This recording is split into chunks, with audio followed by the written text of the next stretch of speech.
Here at the offices of Scarce City, I'm your host, Chris Tremount, Chief Executive Pleb at Scarce City. We have just kicked off the auction for PLEBS Geographic by Dim. Dim will be joining us here shortly to talk us through the series and each of the individual works of art here. Before we welcome him on, I want to give you a quick rundown of how our auctions work in case you're just joining us for the first time here. So we are live for bidding. There is a bid from Vizique already on the bid board. If you want to place a bid and outbid Vizique, what you do is you come down here and you input how much you want to bid in sats. We do the sats math for you. We tell you how much collateral you have to put down with your bid. You get this collateral back at the end of the auction. Input an email address with your bid and a display name. Display name is what shows here in the bid table. Your email address stays private. From here, you'll be directed to BTC Pay Server to pay an invoice on Lightning or main chain Bitcoin. That's what keeps you accountable for actually paying up for your bid once the auction is over. One last thing, if you are really serious about this thing and you are in it to win it, and maybe you're not set up on Lightning, and you don't want to deal with paying an invoice with every single bid, what you can do is you can register, log in here, put down a one-time deposit of 500,000 sats, and that will unlock unlimited bids for you. Just do it once and you're good to go for the rest of the auction. All right, without further ado, I will welcome on our special guest, Dim. Dim, how are you, man? Good. Thanks for having me, Chris. How are you? I'm doing great. It's great to have you on. I'm super pumped for what you created here for us. Hey, thanks. These are. I'm very, very happy to be able to feature the plebs on Scarcity. Scarcity being, it's not the first time that we are. I'm here with some art, so. I already had the experience, and I know you guys are doing a fantastic job. So I'm very happy to have the plebs here. We're happy to welcome the plebs. We're all plebs here at Scarce City. So what better place to auction off the PLEBS Geographic? Before we get into it, Dim, I just want to catch up on what you've been up to. I'm scrolling through your Twitter account here. I see a lot of interesting things. I guess, first of all, it looks like you got a new dog here recently. Is that right? Yeah, well, a third one. We just got the puppy yesterday. It's a mini-me of the version of the first one we had, so it's another Eurasia. And, it all happened in a very short period of time, because a month and a half ago, I only had one dog, and now I have three. So it's a big change, but it's for the better, because now I can they keep company with each other, so I can focus a little more on doing some work at the same time. An interesting strategy. If they're taking up too much of your time, just get more of them, and then they entertain themselves, huh? And I mean, she's a cutie. That's a cute dog. That's a really cute dog. It's hard though not to spend some time looking at the dogs. That's yeah. The only problem. I don't know how you get any work done, honestly. But I tell you, Chris, I mean, I had dogs before, and Bowie was the first one. My first dog was 5 years ago, and it completely transforms you. I have to say, I wouldn't imagine living without a dog anymore. Really? Yeah. But I don't have kids, so maybe you feel the same with having kids. Well, it's kind of interesting. This is somewhat embarrassing to admit, but I grew up as a cat person. I had a cat as a kid, and I always liked dogs, but I never had a dog. But now I have a daughter, 9 months old, and she loves dogs. She just lights up when she sees dogs. And so I know a dog is in my future somewhere. We got to wait for the right time. I got to get the hell out of New York City, But at some point, definitely looking forward to having my first dog and having her enjoy that. Oh yeah, if the kids want it, that's it. You don't have a choice. Don't have a choice, exactly. What else here, man? I'm kind of obsessed with your your mushroom pictures wherever in the world you are. Apparently, it's mushroom season. Well, I mean, it's going to be mushroom season for me all year round because I started doing hydroponics mushrooms. So I grow indoors. As you know, I started looking into this because sadly, my father has cancer, and so I was doing some research on what alternative medicine you can have, and I stumbled upon some people talking about mushrooms, and I always, as food, I love mushrooms. It's just so delicious. Yeah. So there were two reasons for me to dive into this rabbit hole, and slowly but surely, I said, hey, why not trying to grow some of those? So I got some basic equipment, and I started growing some oyster mushrooms, like the ones you see here. They are blue oyster, and lion's mane, which has a lot of medicinal properties on top of being absolutely delicious. Yeah. So this is a start. This is actually easier than I thought, easier than it seems. It just requires a little bit of patience and a good sterilizer, and the rest goes by itself. That's really interesting, man. So this is all homegrown indoor. Mm-hmm. Well, I started doing outdoor. And I mean, outdoor, it's crazy. The mushrooms here, I don't know how, why, but they're popping out everywhere. They're popping up. I wish Bitcoin was popping up like that. It would be, I would be very happy. But these, despite the fact that I've read a lot, I'm still on the fence. I'm tasting some of those. I already got enough problems with I got a tree that fell on me recently, so I don't want to tempt nature too much. They kind of send me messages.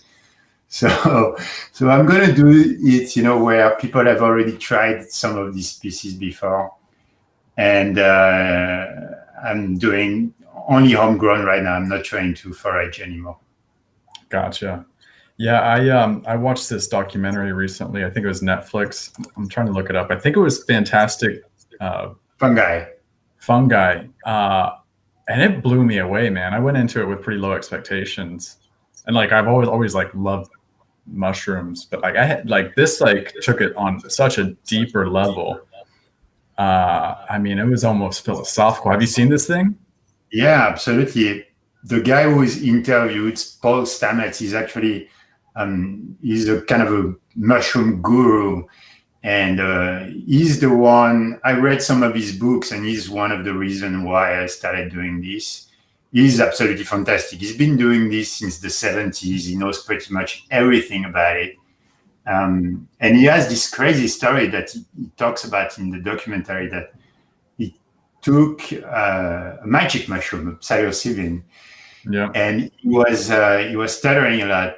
And after this one experience, it stopped. Like this, from one day to the next. And I hear a lot of people having similar stories, but not necessarily for stuttering, but for quitting smoking or completely transforming a bad habit by just one experience. That's for the magic mushroom. But you have also, a lot of the medicinal mushroom. He cured his mother from cancer, from breast cancer, where people were saying that doctors were saying that she was incurable. So of course, it's not just the mushroom, it's in addition to the treatment, but the other people that were in the same treatment group, none of them survived. So there must be some, according to him, there must be some effects. But, he's not the only one who talks about the medicinal properties of mushroom. There's a lot of effects. And, it's such an unknown world. We only know the tip of the iceberg. So there's a lot to discover. And it's a huge rabbit hole. So I'm probably going to spend a lot of time in there. Yeah, that's awesome, man. That's another rabbit hole I definitely want to get down. Once I leave New York City, it's mushrooms and dogs, man. That's what I'm going to be all about. Yeah. Actually, mushrooms, you can grow it easily in an apartment. All you need, they sell you these blocks that are pre-made of the substrate. I don't know if you've ever seen those. They're wrapped in plastic, and it's basically sawdust most of the time that is inoculated with mushrooms, with mycelium. and you can grow a few pounds of mushroom in a couple of weeks at home. All Like they how need how big is the container? What are we talking so about? a block is about 5 pounds usually, so it's about this big, and they need fresh air, sunlight, contrary to what some people think, and they need humidity. So if you add some water and fresh air, you should get mushrooms pretty fast.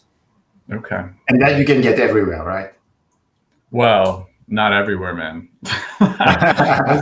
those are New York City luxuries. Sunlight and fresh air.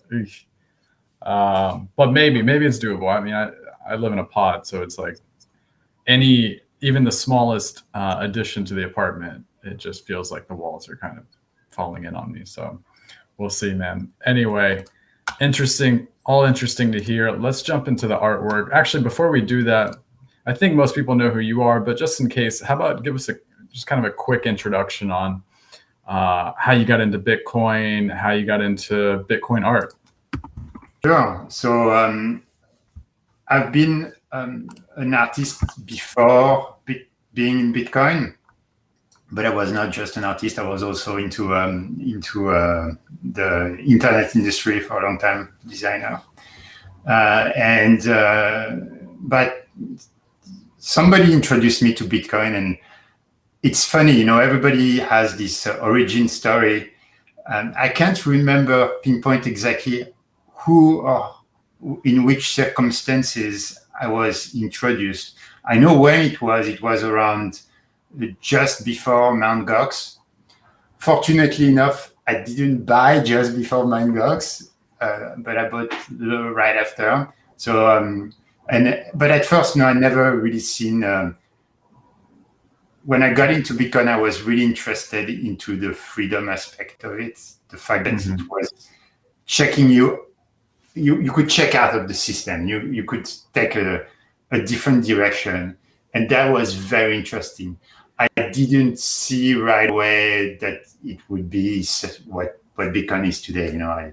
But I had some, and then one day a friend of mine that decided that he was not interested in Bitcoin anymore, wanted to get rid of his Bitcoin, and he decided to purchase a piece of art from me using Bitcoin. So I said, okay, and that was the start. I realized that this transaction was so magnificent. There was completely peer-to-peer, no need for anyone, no need to ask permission, no need to go to a bank, no need to use fiat. There was something absolutely liberating. And that's probably the moment that I started to really understand why Bitcoin could actually go beyond just, being a funny internet money. So, and that made me want to go more into merging my art and Bitcoin and exploring avenues. And I started by doing some chart art on TradingView. I drew the story of the honey badger on basically trading charts of Bitcoin. And it got picked up. It became one of the most viewed charts on TradingView at the time. Wow. And so I started telling the story of Bit the honey badger, but telling a story on a trading platform that is not designed to actually talk about a draw or do anything artistic is pretty frustrating. You try to do things and it takes hours and it's hard and you can't. I mean, I was very frustrated in using that chart. So I decided to make a full-blown comic about it, and that's how Bultaria started. And Bultaria is the story of Bit the honey badger, who is tasked by his father Satoshi to bring back a moonstone to the moon. And of course, it's a fable. It's with talking animals, but it relates to real life events and real people from the Bitcoin world. Yeah, comics aside, TradingView aside, I've always been a painter before of this, and also I've always wanted to incorporate also my traditional media art, and that's Probably, what I'm very happy about the plebs right now is that it kind of brings a lot of the different aspects of my work together. There is the traditional media, the painting side of it, but as well, I incorporate some of the more fun and lightweight elements, and these are like snippets. These are not the huge pieces that I usually do, like the one that I had on auction before on Scarcity. And on top of it, I'm starting also to, I've always wanted to do more animation work, especially with Bulgaria. And with the plebs, it's the first time I'm actually adding an animated digital work in addition to the physical. So there is a lot going on that combines all the aspects of my art together in here. Yeah, absolutely. So let's jump into it from the beginning. What inspired you to create the series Plebs Geographic? So on the previous auction that we did together, I found this series of National Geographic magazine from the 30s, 40s, and 50s in a garage sale. And these are fantastic because they are filled with stories that are kind of lost, outdated, but they talk about ancient civilization. They talk about the industrialization of the United States. They talk about all the stories that, if you read them, they're interesting, but they don't necessarily. You would say, "Wait a minute, this is not at all what the truth. This is not at all how we talk about things today." Some of these are borderline, completely invented. And those stories needed to be reinvented, to be reappropriated. So I wanted to hijack the stories and bring them to this era, to something more contemporary. And that's why I cut out pages from the vintage National Geographic magazines, and I paint on them stories of Bitcoiners, stories of portraits of people that I encounter in my Bitcoin journey, not persons especially, but archetypes of people, and or emotions that I felt myself and that I can relate to, and maybe some combination between the two. And that's what the plebs are. The plebs are supposed to portray a facet of the range of emotions that we may feel as Bitcoiners. So you have, in the previous series I've done in Miami, that was the first series, there were a lot of the plebs that were already showcasing the FOMO, the people that are salty. You had people that are the liars. You had the miners. And now in this series, I wanted to dive in even deeper, and I started finding other types. So you have the orange peel, you have the anon people, and you have the rabbit hole people. So if you go to the site, actually, there are 16 of those right now. I'm adding more, so I plan to do a series of 21 again. You can't get away from that number. I tried, but you can't. It's a magnet. It's a magnet. And of course, once that series is over, there is so much to do. If you click on it, there is so much to dive into. I'll probably do more than 21. I'll probably do another series after, we'll see. But for now, it's a subject that is untarishable in many ways. I love it, man. All of these have just so much personality, and I love the idea behind it. Like it's as Bitcoiners, so much of our experience is shared, right? Like whether it's just the price or whatever news is going on, or whatever drama is going on, we're all witnessing it together, and we're all reacting to it in our own ways, and a lot of times it's in similar ways, right? So there definitely are standard personalities that come out of that shared experience. Yeah, and it's something that, to your point, we can all relate to, and at the same time, we all have our different. For the same archetype, we will always have our own perception of it and our own version of it. So I think everybody can reflect and relate to those. And at the same time, I would love to hear everybody's take on them, because I'm sure it's something that's pretty unique every time. Absolutely. All right. So you have 4 of these archetypes, these personalities for us included in this auction. Let's go through them one by one. Who are we looking at here? So here's the Anon pleb. He's the one who's protecting his privacy and his anonymity is the most important part of his journey. He is here for opting out of the system, obviously, as well, but he wants to do it in a way that he remains absolutely private. And when you look at him, you can see a lot of, I like to use a lot of symbols, of course. The 21 symbol is pretty obvious, but what else is going on? You have, of course, the Guy Fawkes mask, which is also very obvious. But the other things, so you have the rabbit and the bull. The rabbit, because of the rabbit hole, and the bull. What it shows in here is that you don't really know what his personality is. He has his power animals, but it doesn't. It's not just one. He's blending in the picture. There is the symbol of the citadel to the right, which is protecting not only his identity but everything that he owns. He's the rebel as well, because you have the fist in the background as well, the sea of fist, because he's anonymous, is a symbol for many, many things, and being rebellious is one of them. And despite the fact that you don't see a face that is everyone, is also very aware. So you have the third eye on his forehead. I love it, man. And there's a third eye. And you have an animation here for us. Oh, where's my animation? I might have to refresh. Give me a second here.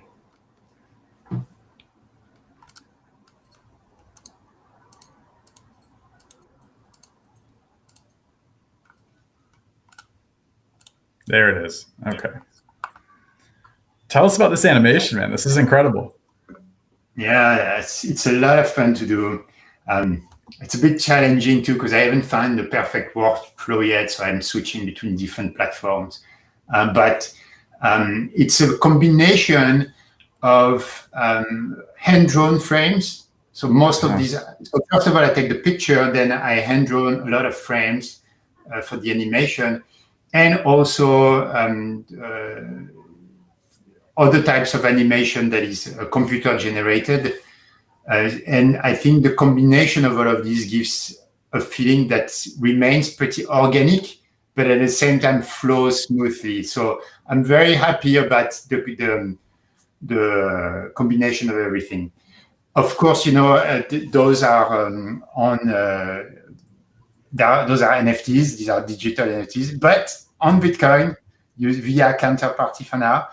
So this, I'm very happy that we're not dealing with anything that's Ethereum based, and at the same time we still have a digital animation. And to me, this represents the soul of the physical piece. So if you look at the physical piece, it's what you see almost. And if you think about the piece having a soul, I think that would be it. That would be its digital counterpart. It really does come to life in the animation, and I don't think I've ever seen animation from you before. So when I saw this, I was just blown away. I don't know if is this your first animated series that you've done, or do you have other experience with animation? I've done animation in the past. My long time ago, I used to make Flash games. Okay. Back when Flash was, I don't know if you know Flash, but I remember Flash. Before, when at the very beginning of HTML websites, it was something cool. Yeah, it was not cool at all. But I dabbled in animation then, and then I've done very, very limited animation for Bultardia. The thing with Bultardia is I'm on a monthly schedule, and if you want to produce an episode, you don't have time to make it animated. And animation at a comic level, when you want to do a full length, it's more than one person job. So it's good to do things like this because I think I can express more and I can take my time to do them. And I think the result is much more satisfying than when I'm trying to do things on a full length or on a comic book. Yeah, man, it really does just bring it to life and just add to the personality of this thing. And it also does it in a way that's it's like it's nice to look at, right? Like a lot of animated pieces, maybe they're like it looks cool for a minute, but like kind of hurts your eyes or induces seizure if you look at it for too long. Like this is actually a very kind of aesthetically pleasing experience just to view it. So I'm just super impressed by what you created here. Thank you. Yeah, I didn't want, I'm trying to get to a level where animation should be not a gimmick, but something that brings an addition to the piece, brings it to life without necessarily being the reason why you're doing it, Yeah. And it's a work, it's going to be a learning curve, to get to a stage where things will be absolutely perfect. But I think this is a very, very good direction right now. And I'm looking forward to making more for the rest of the series. Awesome, man. Yeah, I definitely think you're onto something here. So let's move on to the next pleb. We have, who is this pleb here? Oh, he's the big pleb. He's in the guy in the room you cannot miss. He's very happy to be a pleb, and there is nothing wrong with him. He's the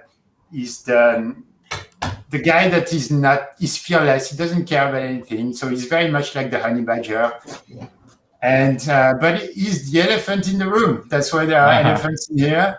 And if you look, actually, it's hard to see on the pictures, but if you look at the physical piece on the National Geographic magazine, is written the old bull. Hold on, I'm going to tell you exactly because I have the piece right here. It says, "Fearless and defiant, the old bull charges." So when I take the stories, I always try to pick what's already on the page in the National Geographic magazine and use it as inspiration. Sometimes it works and it's right there. Other times I have to find and dig deeper, but this one, it was pretty natural and it just came out. Hold that up to the camera. Let's get a good look at it. Yeah. Sorry about the reflection. It's already framed. Yeah, no, that's beautiful, man. Wow, that's gorgeous. And you can, that gives you an idea about the size, as well. Yeah, absolutely. Of course, there are all signs. And I wanted to tie up, in a way, the digital version as well. But I haven't found yet the way. So maybe I'll do it for the next set of pieces. Add a little tag so that you can connect directly the piece with the digital version. Yeah. They're so damn elegant, man. Like what I love about it is it's like my wife would appreciate having that around the house, even though she doesn't care all that much for Bitcoin.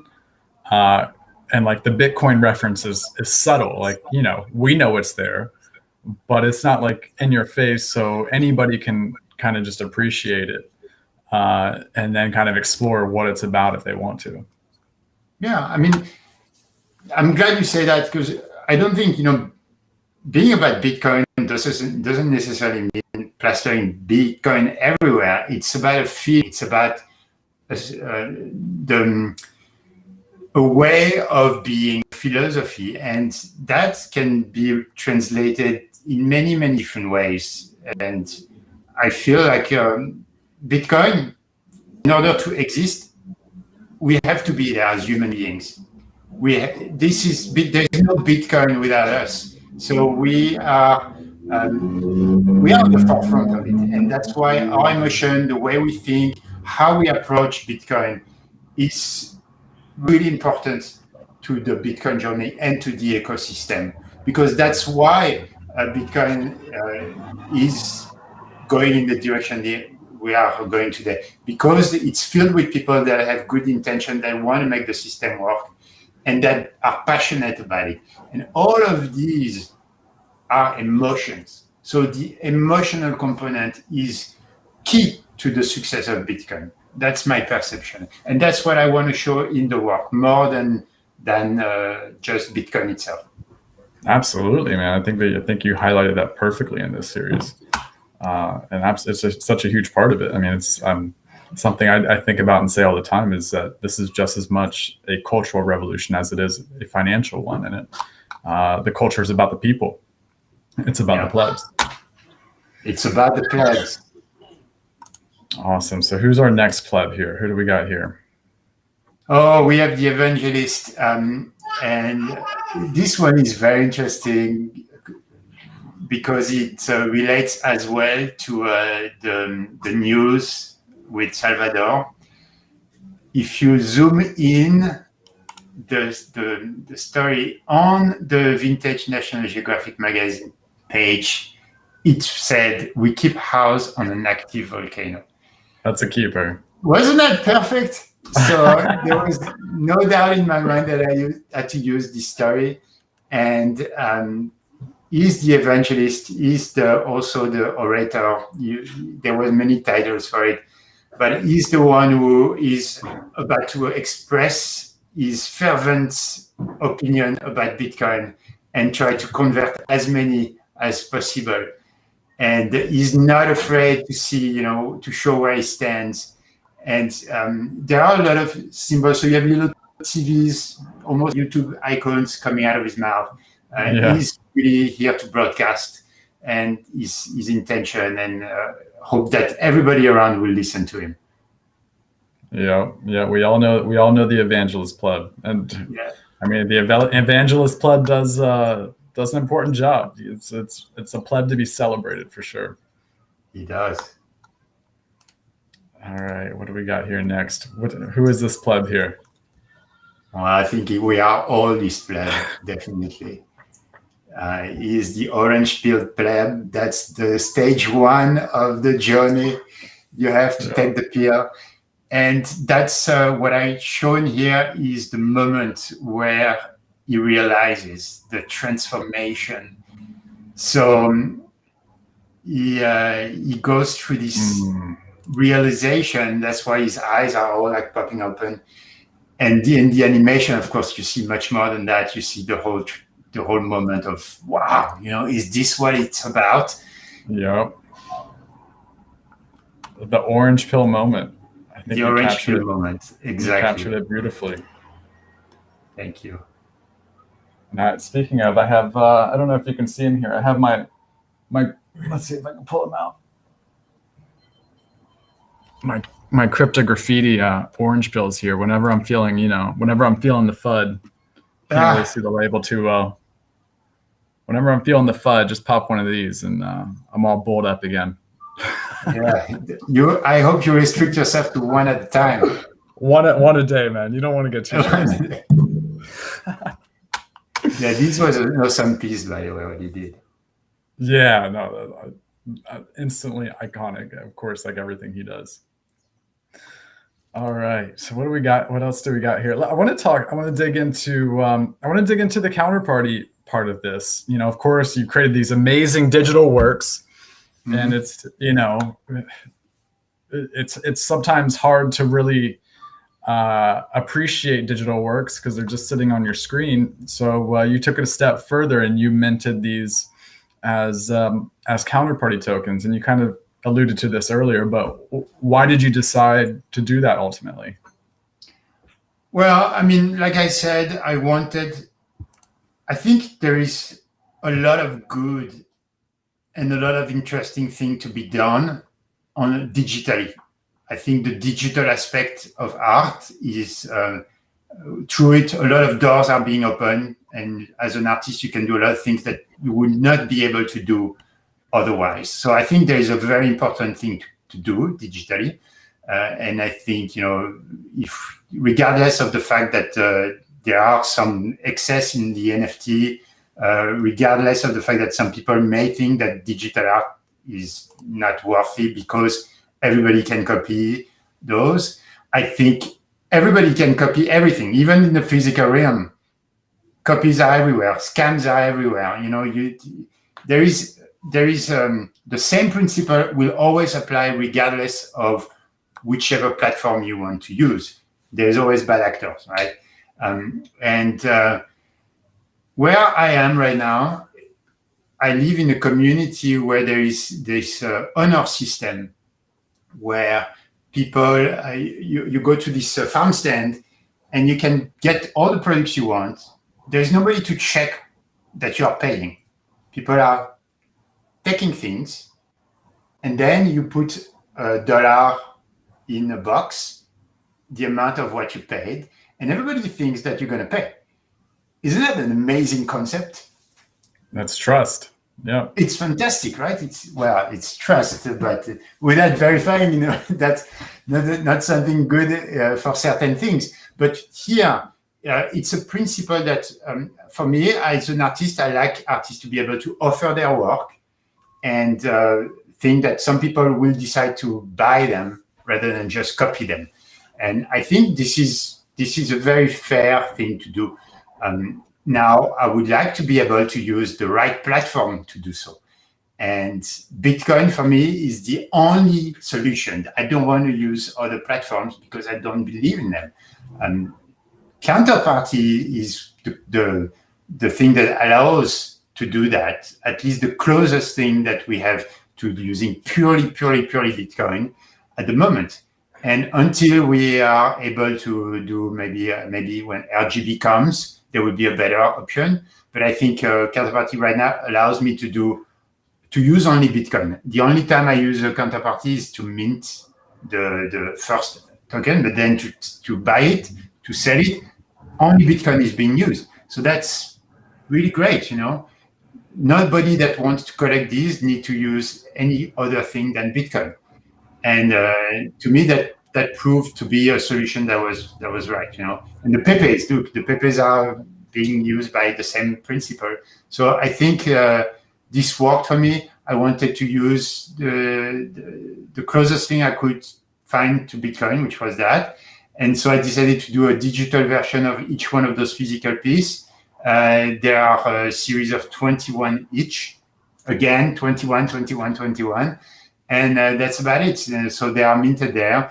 There are GIFs. I wanted to use a different format, but I think that's what's available here. They can be seen on Exchange, which is the explorer for Counterparty.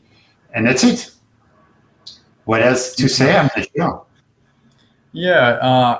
I guess it's a little bit of background on how Counterparty works from my, non-technical perspective is there's actually the metadata for minting a Counterparty token is included in the op return field of a Bitcoin transaction. So the data that makes the token associated with the actual digital file is on the Bitcoin blockchain.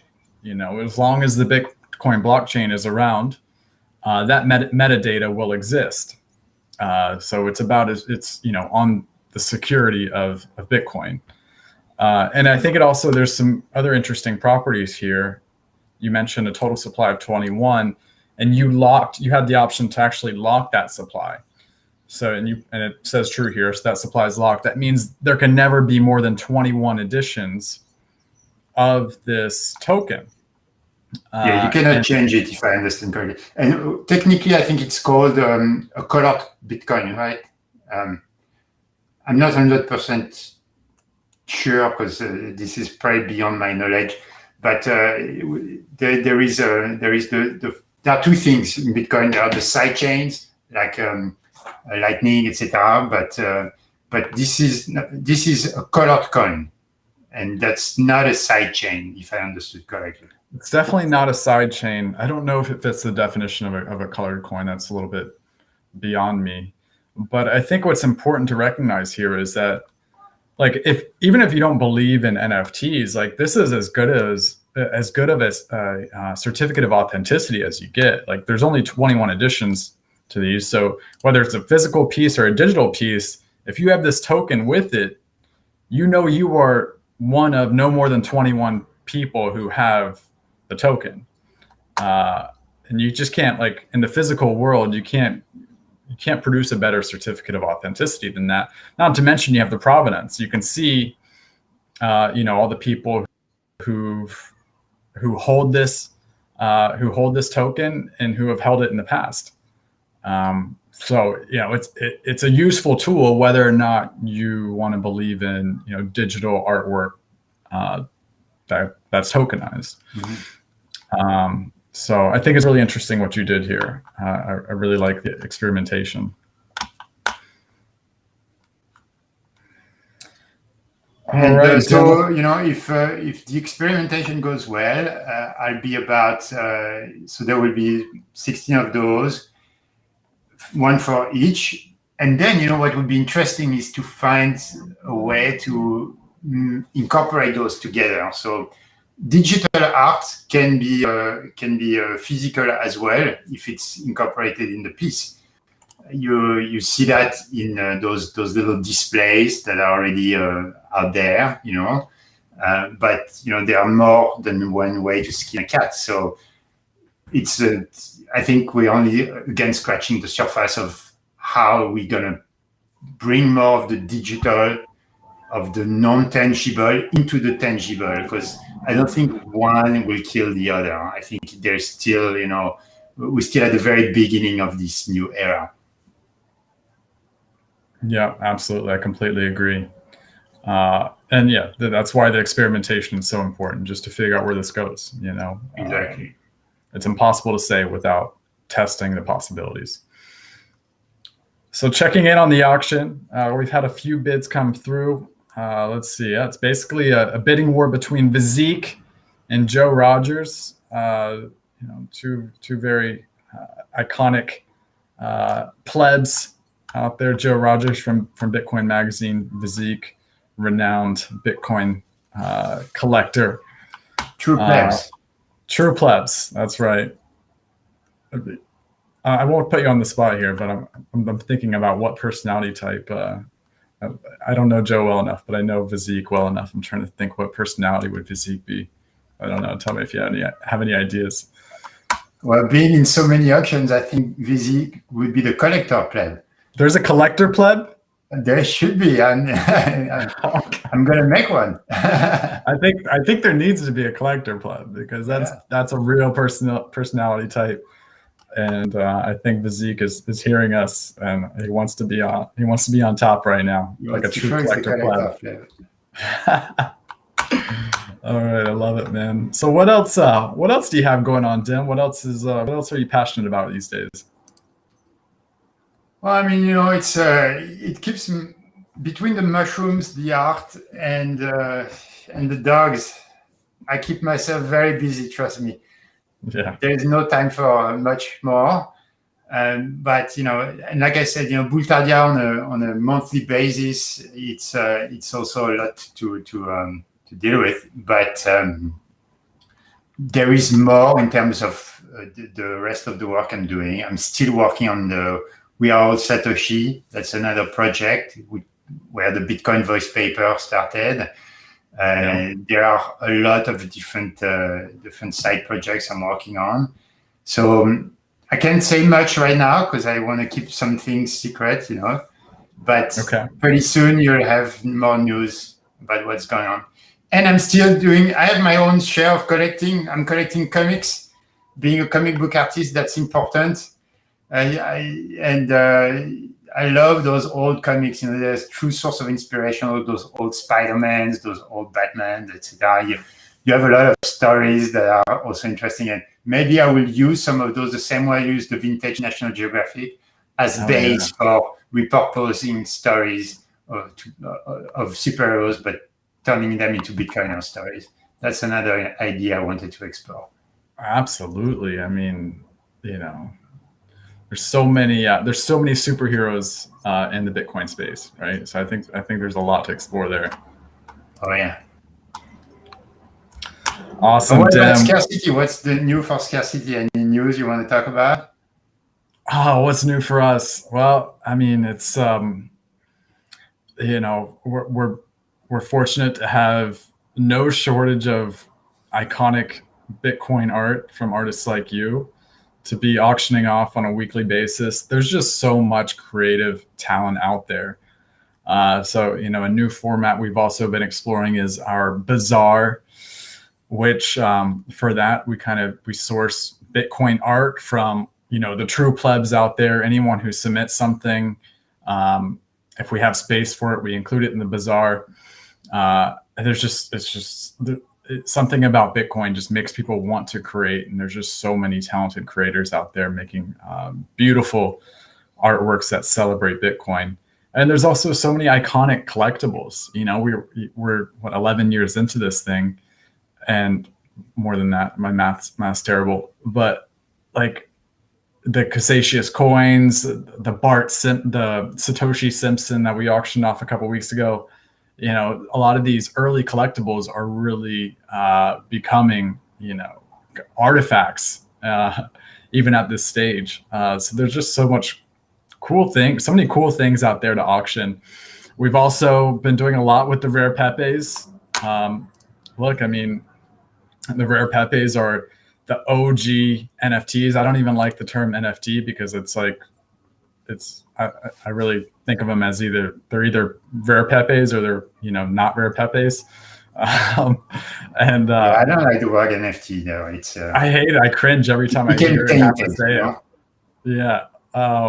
But look, rare Pepes, they started in 2016. The story is about as authentic to Bitcoin as it possibly could be. The first card was created by a pseudonymous creator who no one knows who they are really. And the project was contributed to by 1,000+ pseudonymous artists all around the world. Because the project ended in 2010, it has a supply cap.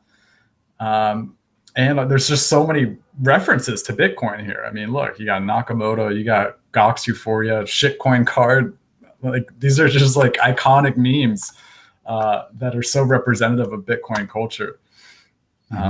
So, we're big into the Pepes. Look, our perspective is NFTs, again, hate to use that word, but people understand it, so I have to. They're not going anywhere, whether you like it or not. You don't have to participate. But fortunately, we have Pepes, which are truly authentic to Bitcoin, and it's a big part of Bitcoin culture that we want to celebrate. So, we got our hands full here, man. There's no shortage of fine Bitcoin goods to make available to the plebs here at Scare City. That's true. And that's also a sign that it's a proof that there is a real culture behind, because people want to remember that those days. They want to. There is something that's emotionally attaching them to the early days of Bitcoin.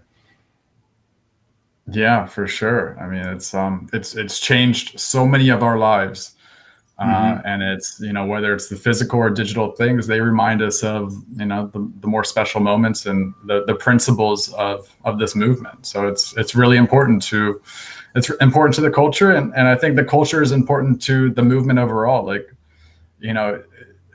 just thinking about Bitcoin as a financial asset, like that's not going to really excite the common person. Right. And this is this is a movement that really does depend on adoption. And we can only get the masses excited if there's something exciting about the culture. So it's, it's not just about, collecting's fun. Right. But it's more important to that. I think it's essential to the success of Bitcoin in the long term. I couldn't agree more. And, it's interesting because you're going to have also, as the awareness expands, you're going to also see new players coming in and probably new ideas. But what's been there from the beginning will remain as is and will remain like the golden standard in many ways. it's terrible analogy I just made. I should have never said golden standard on a Bitcoin. But we get the point. But yeah, no, it's very important that we keep that as true as possible and as preserved. So something like scarcity, not only you're creating a platform for auction, but you're also creating some kind of a museum of history museum for all the pieces that have gone through this. So maybe also something that scarcity could do is a separate way for us to dive into all the pieces that were shown, even the ones that were not auctioned maybe, but for future reference that might be one day, and kind of create a place where people could come and refer to some elements, to use it as a historical reference. Yeah, I love that perspective. I mean, that's ultimately what we're creating here. It's like it's a digital museum for Bitcoin, right? Like, there's just so much to that, and again, it's important. All right, Dim. Well, look, it's always a pleasure to talk to you. We could go on for hours just chatting, and hopefully we'll have the opportunity soon to continue this chat. But in the meantime, best of luck with the auction. We've got 47 hours to go already. Vizik and Joe battling it out, so this should be an exciting one. I'm very excited to see where it goes. Really appreciate what you created here. It speaks so much to what we've just been talking about around Bitcoin culture and how it all comes down to the plebs. But I love also the experimentation with the digital work. So thank you so much for creating this and bringing it to Scarce City. Thanks, Chris, and thanks everyone. All right, Tim. Joe, keep going, man. Keep going. Collector plebs in the house. Let's go. All right. Bye, guys. Thank you. All right. Take care. All right. If you're still with us and maybe you're interested in placing a bid, but you don't know what to do, I'll give you one more tutorial here. Come down here, input how much you want to bid in sats. We got these arrows for you to make it super easy. Input your email address, input a display name with that email address. That's what shows up here in the bid table. That's what will show up on top of Vizik here once you place the winning bid. Once you select place bid, we give you a couple more bullets of important information, and then we direct you to just pay an invoice with Bitcoin. It can be paid on chain or it can be paid on Lightning. Of course, Lightning is preferred if you want to save on fees. Pay that invoice instantly. And we have to disable the on-chain payments in the final 10 minutes of the auction. So if you want to make sure you're bidding all the way into the end of the auction, which is when the real action happens, you want to either have your Lightning wallet set up with plenty of sats to bid, or you want to register and log in here and just put down your 500,000 sats and unlock your unlimited bids. From there, you'll be good to go and ready to battle it out until the final minutes. But look, if you have any questions, get into the Scarce City Banter Telegram channel, ask them there, or just hit me up on Twitter. We're on Telegram, easy to find, email, whatever. And we'll be happy to help you out. All right. Thanks so much for joining. It's been a pleasure. We'll talk to you soon.